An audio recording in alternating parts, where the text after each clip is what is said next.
Okay, students, welcome to module 2 uh, of subject direct taxation, where we will be continuing the module 2 as it is very big. So this is lecture number 10. We know that in this module what all is covered: introduction, meaning from salary, allowances, valuation and taxability of perquisites is a very big concept. So we'll be taking individually in the next lecture.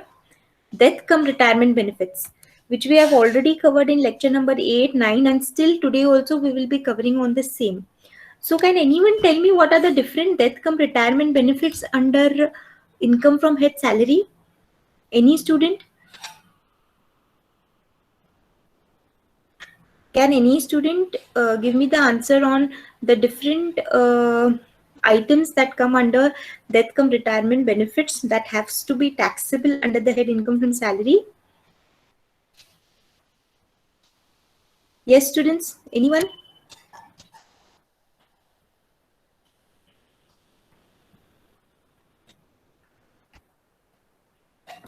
Students, am I audible now? Or since I've asked question, I've become not audible to you people?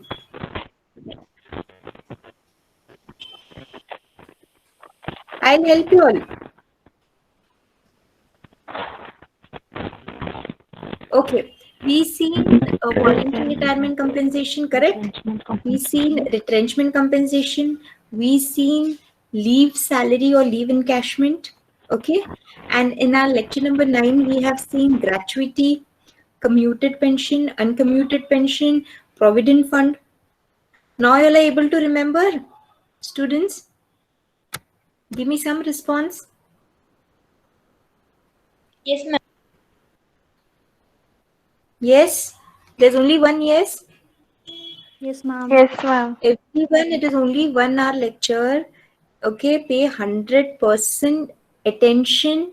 Okay, I'm here to also solve your doubts. Please don't just on the audio or video and then just simply go here and there. Pay attention because see, it is important, right? So when I ask you questions, at least you should know little of it. I am there to help you all completely. Just a little, 1-2 points also. If you all could have told me, I would have felt good, right? Okay. Deductions against salary. Can anyone tell me? We have seen in lecture number 7. Can anyone tell me what are the 3 different types of deductions that we have seen? Okay. Not all the deductions, at least one of the deductions. That means students, whatever lectures I'm uploading on YouTube, you're not revising those. So we have seen 3 deductions under section 16, which is under income from head salaries, which is a standard deduction of 50,000. Entertainment allowance is given as deduction. Professional tax is given as a deduction. Okay. So today we will be covering, I know whatever case was today that you all didn't answer on anything, I don't want this to happen in the next lectures. So please pay attention, students. Today we will be covering revision of the provisions that we have studied in the last lecture. That is about gratuity, uncommuted pension, commuted pension and provident fund. And also we will be seeing individual problems on each. And why we are seeing individual problems? Because it is going to help us in solving the full-fledged problems. But students, individual problems on gratuity and pension is also asked. It is very important. Similarly, on HRA also, individual problems will be asked. So this format, if you'll just remember this format, you all could easily have answered the questions that I've asked you all in the first slide. See, we have basic salary, fees, commission, bonus, allowances.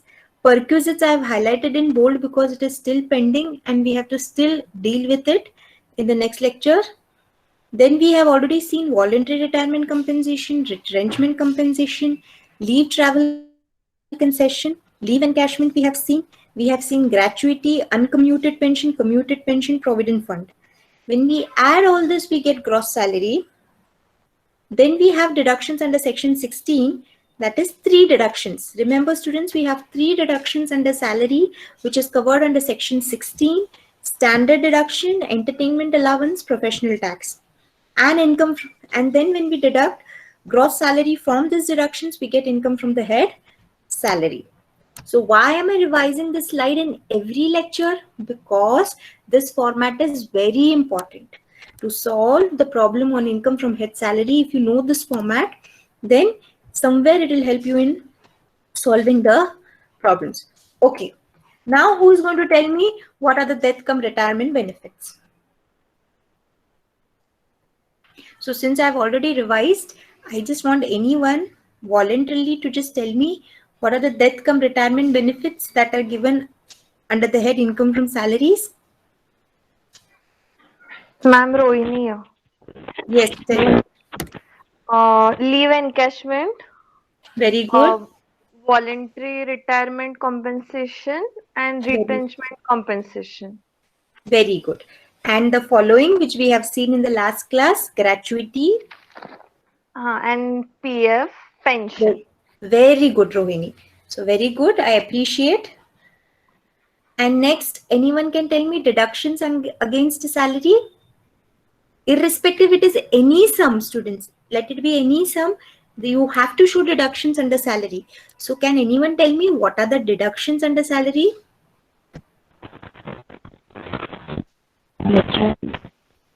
Yes? Standard deduction, HRA. Who is this? Yes?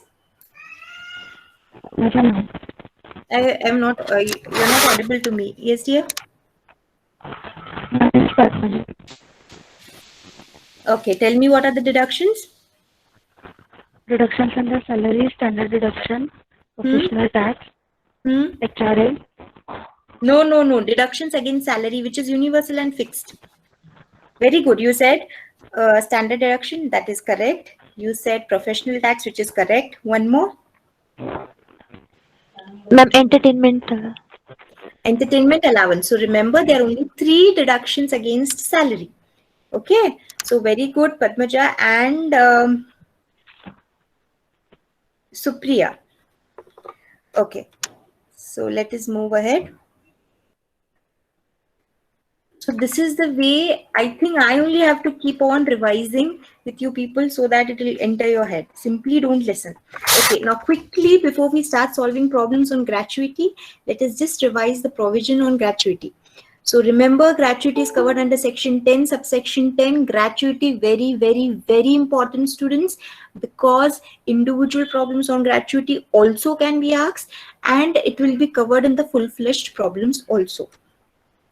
So quickly, if the gratuity is received by the members of defense service, fully exempt. If the gratuity is received by any employee of central government, then it is fully exempt.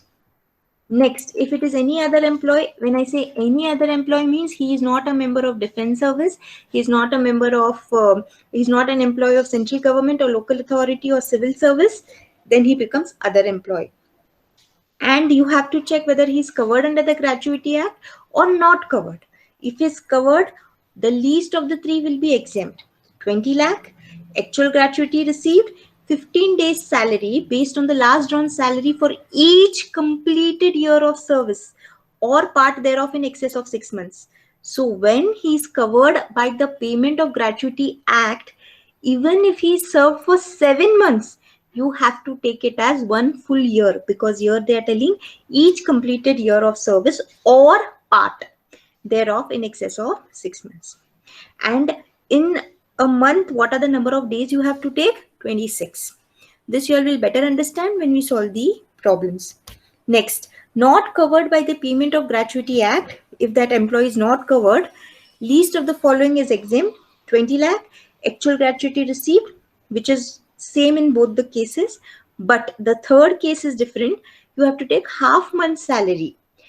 That salary will be based on the last 10 months average salary immediately preceding the retirement, and for each completed year of service and fraction to be ignored, which means even if he served for suppose 30 years 8 months, just ignore that 8 months and consider his completed year of service as 30 years only. So the difference between the covered and not covered is your fraction has to be considered, your fraction is not to be considered. Your salary for the purpose of gratuity is basic and dearness, and your salary for the purpose of calculating gratuity is basic, dearness, and also commission. So these are the two differences between covered by the Payment of Gratuity Act and not covered by the Payment of Gratuity Act.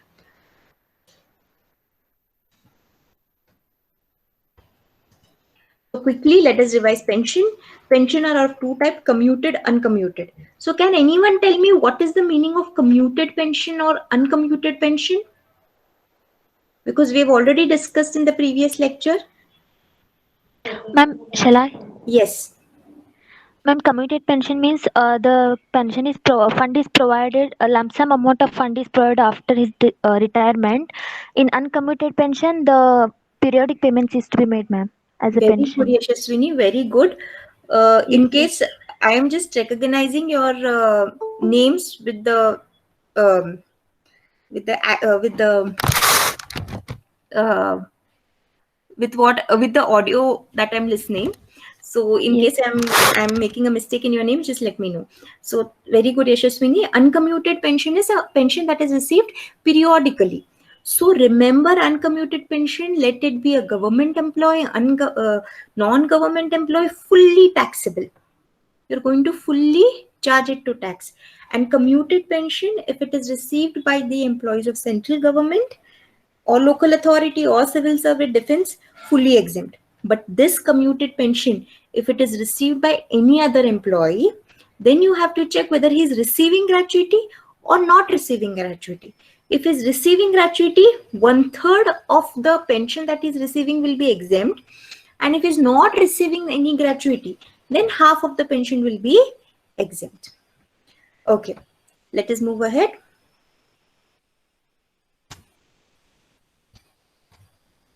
Then we saw provident funds. We saw different types of provident fund, that is recognized, unrecognized, statutory, public. We'll just more concentrate on employer's contribution because that is what is asked more. Employer's contribution, if it is a recognized provident fund, up to 12% of the salary is exempt. If he is contributing more than 12% of salary, it is taxable.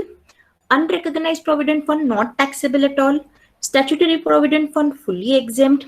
Public provident fund, the question of employer's contribution does not come because public provident fund is open for everyone. Okay. Next, we have seen this in case of recognized provident fund, whether it is taxable or no, in case in respect to the accumulated balance. So if that employee is serving for at least 5 years, yes, then it is exempt. If he's not serving for 5 years, suppose he's serving for less than 5 years, and the reason for serving for less than 5 years is because of his ill health, and the employer has discontinued his business, or there is some personal reason which is beyond any control, yes, if those are the reasons, then exempt. If no, none of these reasons are valid, then it is taxable. Now let us see the problems on gratuity, uncommuted pension, commuted pension, and provident fund. Now I'm going to ask you all the provisions, students. So we have already seen problems on allowances. We have seen the problems on leave salary. Now let us see the problems on gratuity. Very important. Pay 100% attention, students, to this. So problem number 1. Ashok, an employee of ABC Limited, receives 2,05,000 as gratuity under Payment of Gratuity Act 1972. He retires, so he's covered. So here it is clearly telling that he's covered under the Payment of Gratuity Act. So you'll know which provision to use. First of all, you will have to know that you have to use gratuity provision. Okay. Second thing, he's an employee of ABC Limited. Now, is ABC Limited relating to defense? No. Is ABC Limited relating to a government organization? No. So you all should know that you have to use the provision of gratuity, that to other provisions, and that too in that Payment of Gratuity Act 1972. So for you all to understand better, In gratuity, you have to use the provision of other employees, and that too, since he's in the problem, he's covered by the Payment of Gratuity Act. Therefore, you have to use this particular provision in solving the problem. So you all have to establish the link, students. Unless you all establish the link, you all will not know which provision to use. Now, next, he retires on 10th September 2019 after rendering service for 35 years and 7 months. The last drawn salary was 2,700 per month. Calculate the amount of gratuity chargeable to tax. Now, without seeing the solution, first let me ask you all: is the amount of gratuity that he is receiving 2,05,000? Is it 100% taxable, or there is some exemption given under the provisions of income from head salary? Tell me, students. There are some exemptions. Very good. There are some exemptions. Now, exemptions are what? Least of 3. Least of 3 are exemption. Means minimum of the 3 will be exempted. Now, what is that? Least of the following will be exempt. Rupees 20 lakh. Let it be any sum on gratuity, students. This is a statutory limit, 20 lakh, which is exempt. So, rupees 20 lakh. So, remember, now itself study, students. As and when I'm explaining, keep it in your mind, study. So, gratuity received is how much? 2,05,000. Now, entire 2,05,000 is not taxable. So, less exemption under section 10, subsection 10. So, what is the first exemption? Actual gratuity received. Or see, you all can write it in any order. There is no issue. So, we have seen the first exemption, statutory limit of 20 lakh. Okay. What is the second exemption that is given? Gratuity actually received. Now, what is the gratuity is actually receiving? 2,05,000 is a gratuity he is actually receiving from the employer. So you have written 2,05,000. Next is what? 15 days salary. Pay attention to this one. It's very important. 15 days salary based on the last drawn salary. So 15 days. So, and they have told you have to take the number of days in a month as 26. So if you want 15 days salary, you have to divide 15 by 26. So 15 by 26 into completed year of service into the last drawn salary. Now here in the problem, they have clearly given the last drawn salary was 2,700 per month. Correct? So 15 divided by 26 into 2,700. Now, completed year of service. In case of covered by the Payment of Gratuity Act, completed year of service means what you have to take? You have to take whatever years is completed, and if there is a fraction which is more than 6 months, then you have to take it as one full year. Here we have seen, right? Or part thereof in excess of 6 months. So let us see how many months he has rendered the service.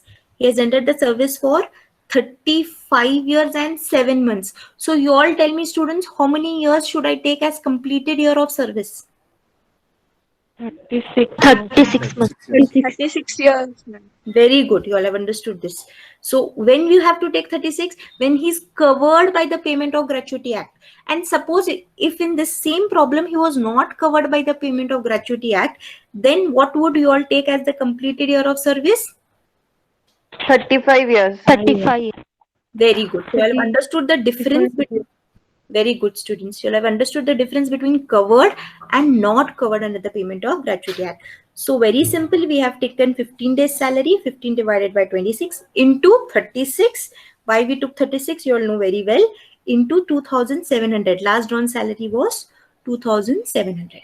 So when we calculate this, you all have to use a calculator and then get the answer. You get 56,077. Now, among all these three figures, which is the minimum figure, which is the least figure, students?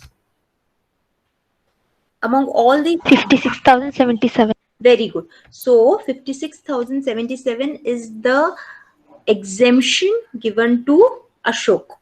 So from the gratuity that is received 2,05,000, 56,077 is the exemption given. then taxable gratuity will be 2,05,000 minus 5677, which is 1,48,923. Did you all understand this sum? See, you all can either present it in this way, or you can write gratuity received less exemption. Directly you can write 56077 working note and show this in the working note. Presentation I'm leaving up to you all. Whatever the way you all want to present, you all can present. Has everyone understood this problem? Yes, ma'am. Ma'am, Yes, ma'am. excuse me, Okay. ma'am. Yes, tell me. Ma'am, how we got that 26, ma'am? 15 divided by 26, ma'am. Please, can you explain that? Yes, because in the provision, what they're telling, you have least of the following is 15 days salary. Okay. Okay, ma'am. And here what they're telling in is number of days in the month you have to take as 26. That is Okay, fixed ma'am. in the provision. So this is Okay. fixed in the provision. That is why 15 days salary, if you want, 15 divided by 26. Okay. Thank you, ma'am. Yes, everyone got it? Yes, ma'am. Okay, now let us move towards the next problem. Before moving to this problem, I want to quickly revise the provision on gratuity. And why I'm doing this revision, because I know students, some of you all are just listening. I don't know what you all are doing. You all are listening or just have kept the audio on, and I don't know where is your mind. So quickly we'll revise. Now this is again a sum on gratuity. Now here I'll read the sum later, but they're telling calculate gratuity if it is a government employee. So students, tell me, if it is a government employee, is the gratuity 100% taxable, 100% exempt, or partially taxable? Exempt, ma'am. Ma'am, 100%. 100% exempt. See here, gratuity, it is a government employee, fully exempt. So very good, students. I'm very happy that you all are paying attention. Good. Next, if it is a non-government employee and covered by the Payment of Gratuity Act, then what is the exemption given? Fully exempt, partial exempt, or 100% taxable? Partially exempt. Ma'am, partially exempt. Okay. Can you tell me the Exempt, ma'am. section of gratuity? Ma'am, section 10. Section 10, subsection. 10. Very good, students. Okay. Now tell me the exemption limit of this. What is the exemption given for covered by the Payment of Gratuity Act? What is the exemption given? Ma'am, statutory limit of 20 lakh and actual gratuity received or 15 days salary based on the last round salary, whichever is Very, very good. Very good. Okay. And suppose he is not covered by the Payment of Gratuity Act, then what is the exemption given? Okay, that provision we have to revise, right? Once more. Ma'am, 20 lakhs standard deduction, then gratuity actually received in the half month salary drawn. Very good. And that half month salary will be based on the last 10 months salary, and year completed year of service, the fraction has to be ignored. So very good, students. Now, once we are very perfect with the provisions, it is very easy for us to solve the problems. Okay. So now let me read the problem. Mr. Oldman retired from his job after 29 years, 6 months and 15 days of service. Now quickly tell me, government employee, so it will not be applicable only, forget. Non-government employee covered by the Payment of Gratuity Act, what is the completed year of service you're going to take? 30 years. Ma'am, 30 years. Very good. 30 years. And in case of not covered by the Payment of Gratuity Act, what is the completed year of service you are going to take? 29 Ma'am, years. 29 years. 29 Very- years, ma'am. Very good, students. Okay. Mr. Oldman retired, this we have finished reading, and received gratuity of 4 lakh rupees. So Oldman is getting a gratuity of 4 lakh. Now his salary at the time of retirement. Now you all know why we require salary. Okay. So his salary at the time of retirement, basic was 6,000. Dearness was 1,200 per month. House rent allowance was 2,000. Commission on turnover was 1%. Commission on profit was 5,000. He got an increment on 1/4/2019 of 1,000 per month in basic. Turnover achieved by the SSC is 1 lakh.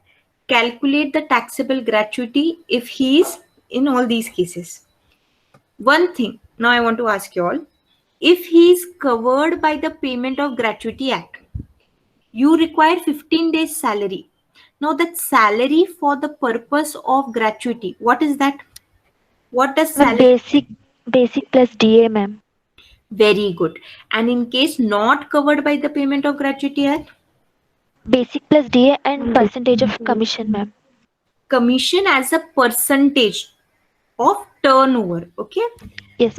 So very good, students. So you all know now, you all have got how to solve the problem. So let us see the solution. So first, what I'll have to do in case of government employee, the taxable amount, what will be the taxable amount in case of government employee? It is going to be nil because it is completely exempt. Now the presentation, you all can show it in a different format. You all can prepare again a table where you can show actual gratuity received 4 lakh, less exemption 4 lakh, taxable amount nil. So the presentation is up to you. Next, other cases. Now in other cases, we have two cases, case B and case C. So let us see. Particulars, case B, case C. Now, what is the gratuity received? In all the cases, it is 4 lakh. Now let us see the exemption. Less exemption, less minimum of the following is exempted under section 10, subsection 10. The first thing is actual gratuity received, which is 4 lakh in both the cases. Correct? Okay. Next, statutory amount, which is fixed 20 lakh in both the cases. So we have written 20 lakh. Now, when he's, see, first we will see case B. Case B is covered by the Payment of Gratuity Act, students. So when he's covered, the third one will be 15 days average, 15 days salary for each completed year of service based on the last drawn salary. So 15 by 26, and you all only told me that the completed year of service should be taken as 30. Correct? Some time back, you all, when I asked you all said 29 years, 6 months, 15 days. So for case B, madam, you take 30 years. So I've taken 30 into the last drawn salary. And Yashaswini had told that salary for the purpose of a non-government employee covered by the Payment of Gratuity Act will be only basic and dearness allowance. So basic 6,000 basic plus dearness allowance 1,200, which becomes 7,200. And last drawn salary means only salary for 1 month. You cannot take for the complete year. So 7,200. So when you multiply the entire thing, that is 15 divided by 26 into 30 into 7,200, you get 1,24,615. Now out of these three students, which is the least amount? 1,24,615. Okay, so this has to be minus from the actual gratuity received because it is the exemption, and the taxable gratuity in case of case B is 2,75,385. I hope you all understood case B because we have already solved one problem on case B. Now let us see case C. In case C, I've already explained till here, actual gratuity received 4 lakh, statutory amount 20 lakh. But in case if he is not covered by the Payment of Gratuity Act, the third exemption that is given is half month's salary. So we have done 1 divided by 2 into completed year of service. You all only told me if he is not covered under the Payment of Gratuity Act, we have to ignore the fraction. So therefore, ignoring the fraction, we have taken only 29 as completed year of service into salary per month. Now this salary per month is what salary? Let us revise. It is a salary which is based on the last 10 months average salary, students.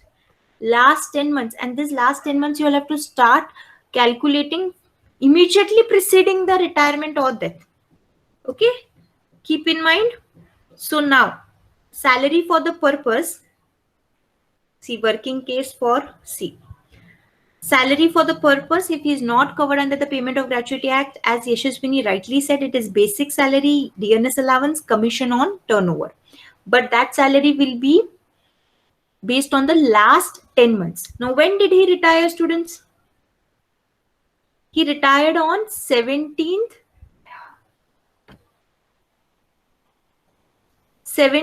December 2019. Now, before that 10 month salary you'll have to take. That is the reason we have taken November, October, September, August, July, June, May, April, March, and Feb. Before his retirement, you all have to take 10 months. Then salary for that purpose is basic, DA, commission. So you have to keep on adding. So let us quickly see what is the DA he's getting. 1,200 per month. Is there any increment on DA given? Not given. So what we are going to do, all in the 10 months, we are going to write 1,200, 1,200, 1,200. Commission only as a percentage of turnover. Now see, commission is 1% on turnover. Now what is the turnover achieved? 1 lakh. So 1% of 1 lakh rupees is nothing but 1,000. So for the last 10 months, he's getting 1,000 rupees per month. So you have written 1,000, 1,000, 1,000. Next, basic. Was the basic same or did he get any increment in basic? See, he got basic was actually 6,000 per month. And he got an increment on 1/4/2019 of 1,000 per month. So at the time of retirement, if his basic was 6,000, means before 1/4/2019, his basic will be how much, students? 5,000. Very good, students. 5,000. So 5,000 will be for Feb and March, because from 1st April he is getting 6,000. See here, students, for Feb and March, he's going to get 5,000 because from 1st April, he started getting an increment of 1,000 up to his retirement. So from April to November, we have written 6,000 and for Feb and March, we have written 5,000. Hope this is clear. What you have to do is just add all this, okay? Then take a total of this, you get the 80,000 as total salary. But you require average salary for the past 10 months. In order to remove average, you have to always divide it by the number of months covered. So if we require the average for 10 months, we have to divide 80,000 by 10 months. You get 8,000. This 8,000 is what I have taken here into average salary per month. This average salary, remember students, if it is not covered by the Payment of Gratuity Act, you have to take the average salary of last 10 months, and this 10 months has to be calculated immediately preceding. When I say preceding means before his retirement, 10 months you'll have to take. So when you just calculate this, you get it as 1,16,000. Now tell me which is the least of all these three. 1,16,000. So 1,16,000 is the least. So 4 lakh minus 1,16,000, you get 2,84,000. And this is the taxable gratuity in case he was not covered by the Payment of Gratuity Act. So have you all understood gratuity? See, why am I stretching more on this? Because students, it is very important. Individual problems also will be asked. Full-fledged may also it will be asked. It's a very important problem. Not problem, the provision. Problem may, they may ask any of one. Covered, not covered. Have you all understood this? Yes. Yes, ma'am. Everyone understood? Yes? Yes, ma'am. Okay. At the last 5 minutes of my session, I'll see how many people have understood the provisions and how many have not. Okay. So quickly moving ahead to sums on pension. Now pension, again, we know what is there, two types of pension.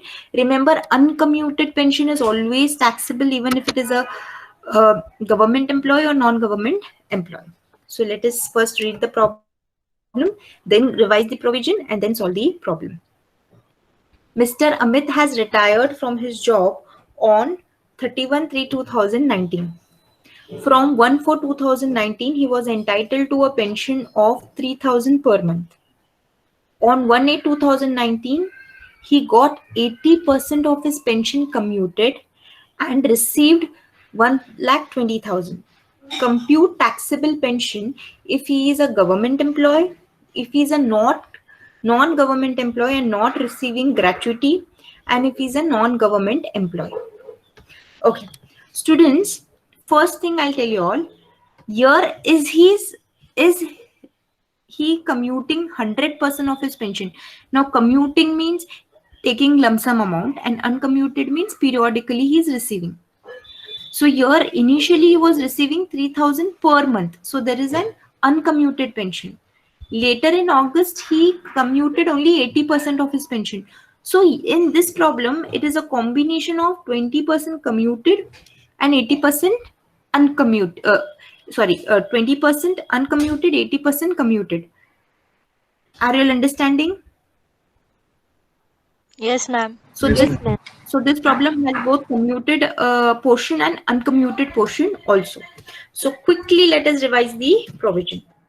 Remember, if it is uncommuted, let it be anyone, government, non-government, fully taxable. What is uncommuted? Once again, I'm revising. Uncommuted means which is paid periodically. Okay, not in lump sum. Okay, so let us first find out the uncommuted pension. Students, in my first lecture in module 1, I told you all that any income earned in the previous year is chargeable to tax in the assessment year.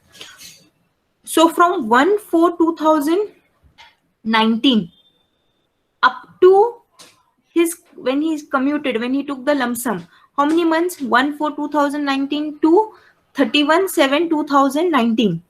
He was receiving uncommuted pension. Correct?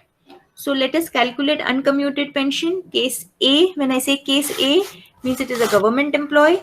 Case B, non-government employee not receiving gratuity. And case C, non-government employee receiving gratuity but not covered under the Payment of Gratuity Act. Okay. So uncommuted pension means which he is receiving periodically. So in all the cases, what is the pension that is receiving? 3,000 per month. Now, was he receiving 3,000 per month uncommuted pension for the entire year? No, because he uncommuted it. He commuted it on 1/8/2019. That too only 80% of it. So see here, from 1/4/2019 to 31/7/2019, he was getting 100% of 3,000. Okay, into 4. Why I have taken 4 months? Because on 1/8 he has taken certain portion of that pension as lump sum. So 3,000 into 4. So 12,000, 12,000, in all the cases 12,000. Next, from 1/8/2019 up to 31/3/2020, because for one financial year we have to calculate, right? Because whatever he's earning in the financial year, it will be chargeable to tax in the assessment year. Financial year ends on 31/3/2020. Now, why is the uncommuted portion 600? Can anyone tell me? It was 3,000, right? Now why it is 600 into 8? Can anyone tell me why it is 600 into 8? It is of 20%, no, ma'am. So Very good. Because now we are calculating only uncommuted pension.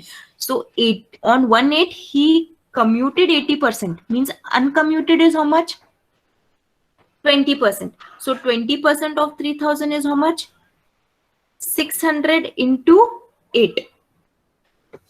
Are you all understanding, students? Yes, ma'am. Everyone got it?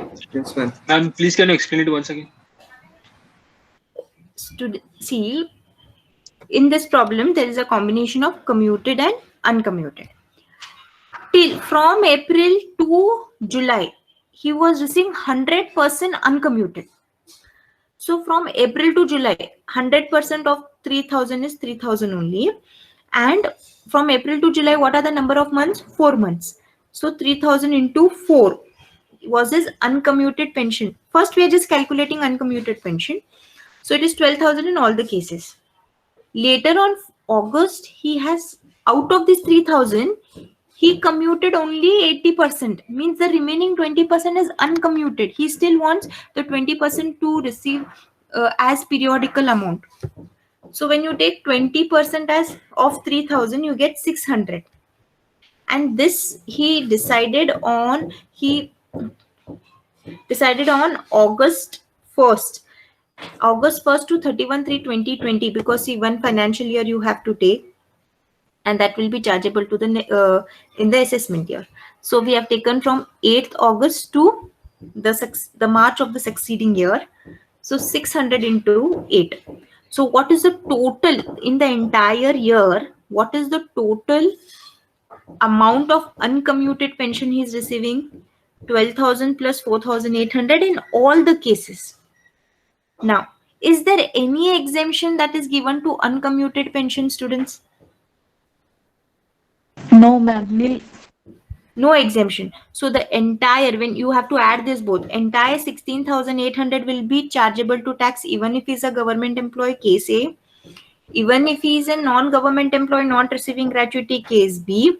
Even if he is a non-government employee receiving gratuity, case C.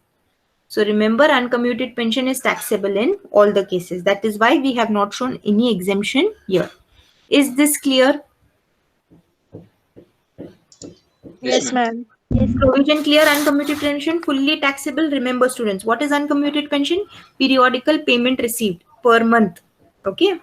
Next, we also know that from 1st August, 80% of his pension was commuted, and lump sum amount, how much did he receive? 1,20,000.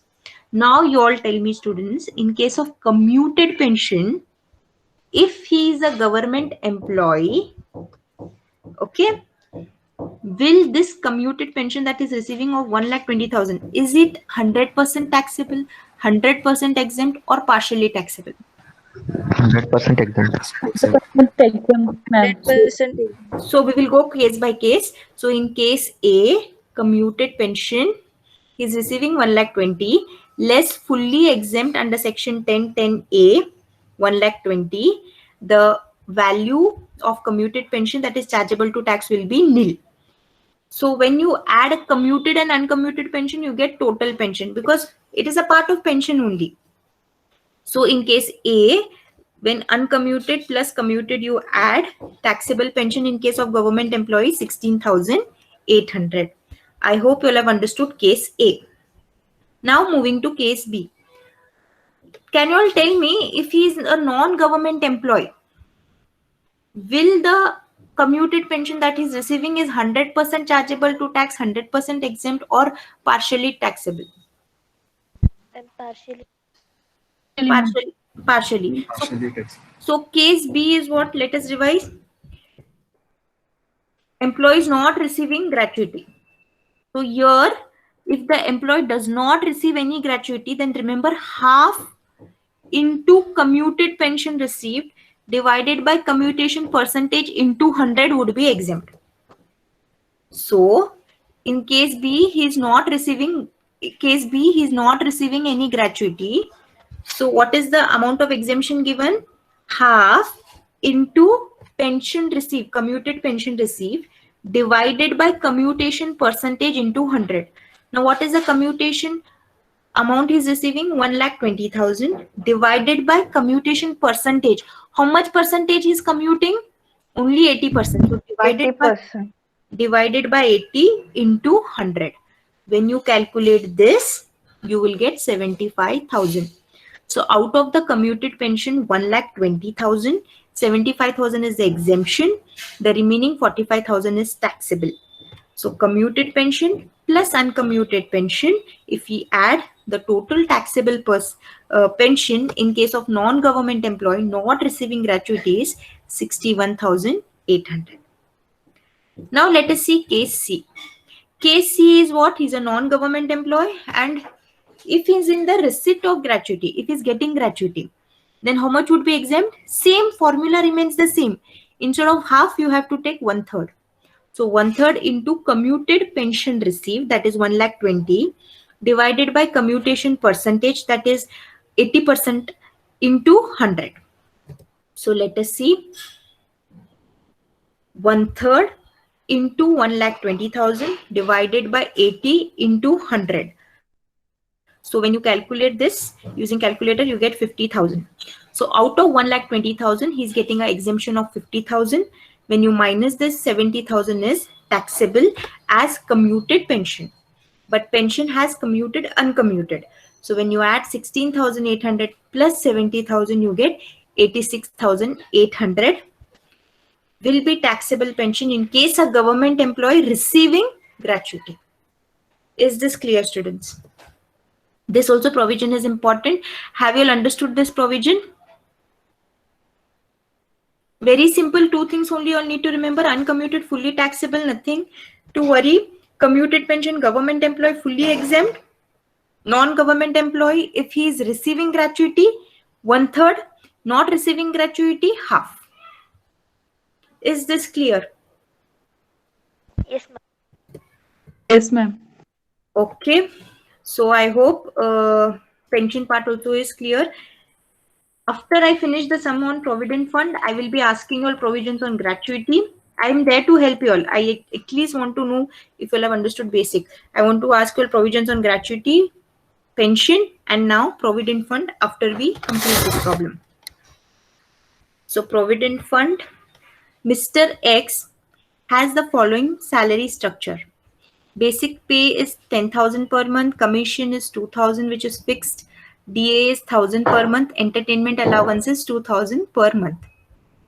X contributes 20,000 to provident fund. Employer also makes a matching contribution. Compute gross salary of, if, like they are given three situations. If suppose Mr. X was a government employee and such provident fund is a statutory provident fund. Next, Mr. X is an employee of Y Limited and such fund is a recognized fund. And third, Mr. X is an employee of Z Limited and such fund is unrecognized fund. So they are giving cases. If it is a statutory provident fund, what will be the taxable amount? Recognized and unrecognized. But in this problem, they are telling us to compute the gross salary. Now, how do we get gross salary, students, in the format if I have shown you all? You have to add basic, commission, DA, entertainment allowance. You have to add everything, okay? Then you get gross salary, and from that, if you minus deductions, you will get net salary. But here they have just asked gross salary. So let us see first the provision. Provident fund. Remember employer's contribution, if it is a recognized provident fund, if employer has contributed more than 12% of salary, then only it will be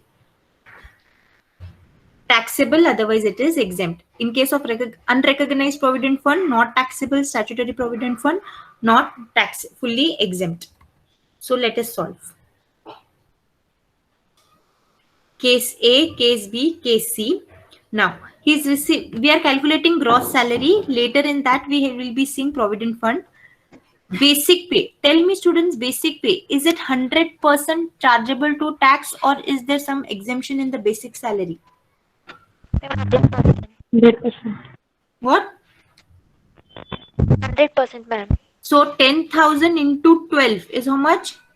1,20,000. So in all the cases, 1,20,000 is written in the outer column. Next, commission. Commission, is it chargeable to tax completely or is there some exemption on commission?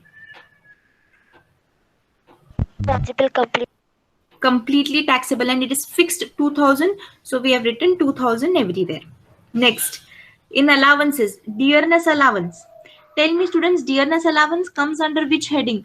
100% taxable or 100% exempt or partially exempt? Dearness allowance, students, 100% taxable it is. So in case of partially taxable, you just have HRA and you have the other special provisions that children education allowance, you have hostel allowance, uniform allowance, all those that we have studied in lecture number 7. Ma'am, commission is not given as percentage, so it's taxable. See, commission, while calculating the individual problems, it is as a percentage of turnover. But this is a full-fledged problems on salary. This problem, what is there? It is a problem where they're asking us to calculate gross salary. Commission, for the purpose of calculating individual provisions, sometimes it is as a percentage of turnover. That time you have to not take. But now in case of calculating gross salary, commission, let it be fixed or as a percentage of turnover, it will be chargeable to tax completely. When you're using that commission in some provision, then you have to take it as a percentage of turnover. Is this clear? Yes, ma'am. Okay. Next, entertainment allowance. Is it completely chargeable to tax?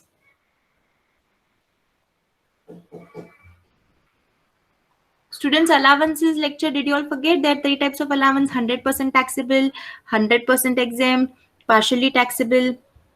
So entertainment allowance, we've seen that it is 100% taxable. Yes or no? I had given you all a list of allowances that are 100% taxable. So 2000 per month. So if it is 2000 per month, then for the entire year it becomes 24,000. So under the heading of allowances, we have 2 allowances: dearness allowance, entertainment allowance. So when you add this both, you get 36,000 in the outer column. Okay, next comes provident fund. Now, in provident fund, you have employer's provident fund, because employer is contributing towards provident fund of 20,000. Mr. X is contributing, but employer is making a similar matching contribution, means he also is contributing 20,000. So let us write employer contribution to PF 20,000, 20,000, 20,000. Is there any exemption on provident fund, students?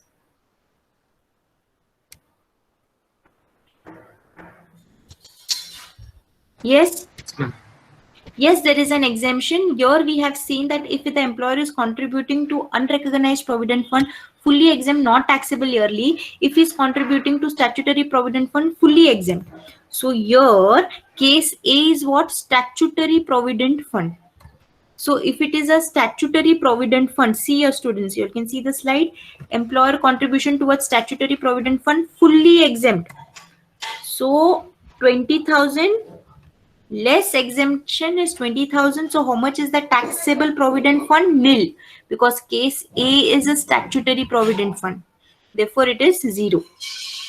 So gross salary means you add all the outer columns, you will get gross salary in case of case A. In provident fund, you have to not see whether he is a government employee or non-government employee, because that is not mentioned here in the provision. Next, case B. Case B is first we'll see case C and then we'll calculate case B. Case C is if that employee is contributing in an unrecognized fund. So employer's contribution in any unrecognized fund is not taxable yearly. Not taxable yearly means for that year it is exempt. So less exemption is how much? Complete 20,000. So not taxable means it will be nil. So even in case of C, provident fund amount in the outer column will be 0 and the gross salary will be adding all the outer columns, 1,58,000. Now next is case B. What is case B, students? Case B is such fund is a recognized fund. Now employer's contribution in the recognized fund is exempt only up to 12% of salary. If he's contributing more than 12% of salary, then it is taxable.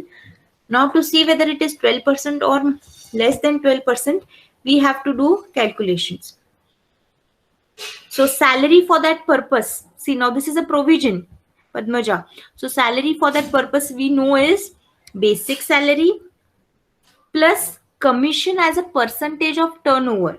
Since it is fixed, we are taking it as nil, and dearness allowance 12,000. So salary is how much? 1,32,000. So 1,32,000 into 12% is exempt, because in case of recognized provident fund, exemption is given only up to 12% of salary, and salary for the purpose of provident fund is nothing but basic, commission as a percentage of turnover, and dearness allowance. So 1,32,000 into 12%. How much did we get? If you all do 1,32,000 into 12%, because only up to 12% exemption is given, beyond that it is taxable. So you get 15,840. So 20,000 minus 15,840 is 4,160 is the taxable provident fund. And if we add all the outer column, we get the gross salary. Have you all understood this, students? Yes, ma'am. Okay. Students, one more thing. How to derive at the net salary? Suppose I want net salary for this. How do we derive at net salary? Ma'am, that's tax. Salary minus deduction. Okay. What are the deductions, students? Standard deduction. How much? And And deduction of 50,000. 50,000. Very good. Next. Entertainment allowance. Entertainment allowance is given as a deduction only for government employees. So only for case A, the deduction of entertainment allowance will be given. Next, professional tax 2,500. Clear? Then you get net salary. So only in case A, since he's a government employee, he'll be getting a deduction of entertainment allowance, and that too least of the three we have seen. In case of entertainment allowance, the deduction is 1/5 of basic salary, rupees 5,000, or actual entertainment allowance receipt. Okay. Have you all understood the sum on provident fund? Notes: contribution to statutory and unrecognized provident fund is fully exempt. Contribution to recognized provident fund is exempt up to 12% of salary. This is the just additional notes that you'll have to show in your main answer. Have you all got it, students?